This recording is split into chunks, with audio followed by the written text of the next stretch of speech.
رسول کائنات صلی اللہ علیہ وسلم نے فرمایا جس میں یہ تین باتیں ہونا، اب میں جو بتانے والا ہوں، رسول کائنات صلی اللہ علیہ وسلم نے فرمایا کہ جس بندے میں یہ تین باتیں ہوں وہ ایمان کی چاشنی یعنی مٹھاس کو پالے گا۔ جس میں یہ تین باتیں ہوں، جس بندے کے اندر یہ تین باتیں پائی گئی نا تو وہ ایمان کی چاشنی یعنی مٹھاس کو پالے گا۔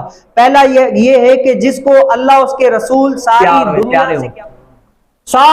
دنیا کے حتیٰ کہ اپنے والد والدہ، جس میں حضور علیہ السلام نے دوسری حدیث میں لا یؤمن احدکم حتی اکون احب الیہ من والدہ وولدہ والناس اجمعین، کہ ساری دنیا سے سب سے زیادہ جو محبوب ہو نا وہ اس کا اللہ، اس کا رسول صلی اللہ علیہ وسلم ساری دنیا سے محبوب ہو۔ وہ کیا ہے؟ ایمان کی چاشنی یعنی مٹھاس کو پالے گا۔ بھائی محبت سب سے زیادہ مجھے کس سے؟ اللہ اس کے رسول صلی اللہ علیہ وسلم۔ دوسرا یہ ہے کہ کسی سے محبت کرے تو بھی کیا کرے؟ اللہ اس کے رسول صلی اللہ علیہ وسلم ہی کے لیے کرے۔ میری اگر فلاں بندے سے محبت ہے، فلاں بندے سے محبت ہے نا، تو یہ نہیں ہے کہ فلاں بندہ مجھے 1000 روپے دینے والا ہے، فلاں بندہ میرا فلاں کام کرنے والا ہے، فلاں بندہ میرے فلاں کام میں آتا ہے اسی لیے میں اس سے محبت کرتا ہوں۔ نہیں، فلاں بندے سے اگر محبت ہے نا تو محبت کا دار و مدار بھی رسول کائنات صلی اللہ علیہ وسلم نے فرمایا یہ ہونا چاہیے کہ یہ رسول صلی اللہ علیہ وسلم کے لیے مجھے محبت ہے، یہ مسلمان ہے اسی لیے مجھے محبت ہے اس سے، یہ مومن ہے اسی لیے مجھے اس سے محبت ہے، یہ نمازی ہے اسی لیے مجھے محبت ہے اس سے، یہ حاجی ہے اسی لیے مجھے اس سے محبت ہے، یہ غازی ہے اسی لیے مجھے اس سے محبت ہے۔ محبت کا مدار کیا ہے؟ اللہ اس کے رسول صلی اللہ علیہ وسلم کے لیے، اپنی مفاد کے لیے نہیں کہ میرے یہ فلاں کام میں آتا ہے اسی لیے میں اس سے محبت کرتا ہوں۔ محبت کا مدار اللہ اس کے رسول صلی اللہ علیہ وسلم کی ذات ہے۔ حضور علیہ السلام کی بات ہوگی تو وہ بھی کیا ہے؟ ایمان کی مٹھاس یعنی چاشنی کو پالے گا۔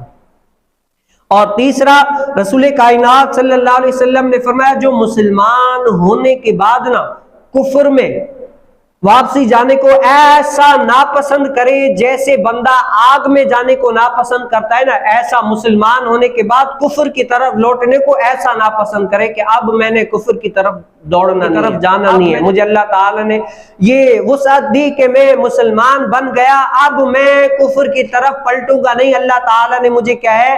مومن کر دیا، مسلمان کر دیا، اب میں کفر کی طرف پلٹوں گا نہیں۔ وہ اتنا ناپسند کرے جیسے بندہ آگ میں ڈالے جانے کو ناپسند کرتا ہے، ایسے کفر کی طرف جانے کو ناپسند کرے۔ اور پیار کا، جیسے حضور علیہ السلام نے فرمایا جس میں یہ تین چیزیں ہو تو ایمان کی چاشنی کو پالے گا۔ تو محبت کا تقاضا پتہ ہے کہ صرف محبت نہیں، آج دنیا بھی اگر کسی سے بندے کے ساتھ اس کی ساری ضروریات سے ہمیں محبت ہو جاتی ہے۔ مجھے اگر کسی سے محبت ہے تو صرف اس بندے سے ہی محبت نہیں ہے، اس بندے کے کام سے بھی محبت ہو جاتی ہے، اس بندے کے کردار سے بھی محبت ہو جاتی ہے۔ الغرض وہ بندہ جو کام کرتا ہے مجھے اس سے محبت ہو جاتی ہے، کیوں؟ وہ بندہ مجھے بڑا محبوب ہے۔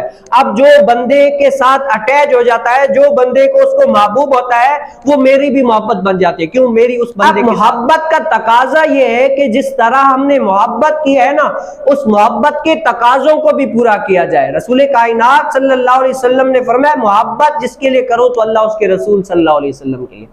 اب اگر میں فلاں بندے سے محبت کر رہا ہوں تو اس کے لیے کیا ہے؟ اس کو بھی یہ ہونا چاہیے کہ میں جو برائی والا کام ہے نا وہ چھوڑ کر اللہ اس کے رسول صلی اللہ علیہ وسلم کی رضا والا کام کروں، تاکہ جو مجھ سے محبت کرتا ہے وہ بھی ان باتوں میں مانوس ہو جائے، وہ باتیں اپنے اندر نافذ کر لے، وہی باتیں، اور شریعت کا عین موافق لوگوں سے محبت کرے اور کروائے۔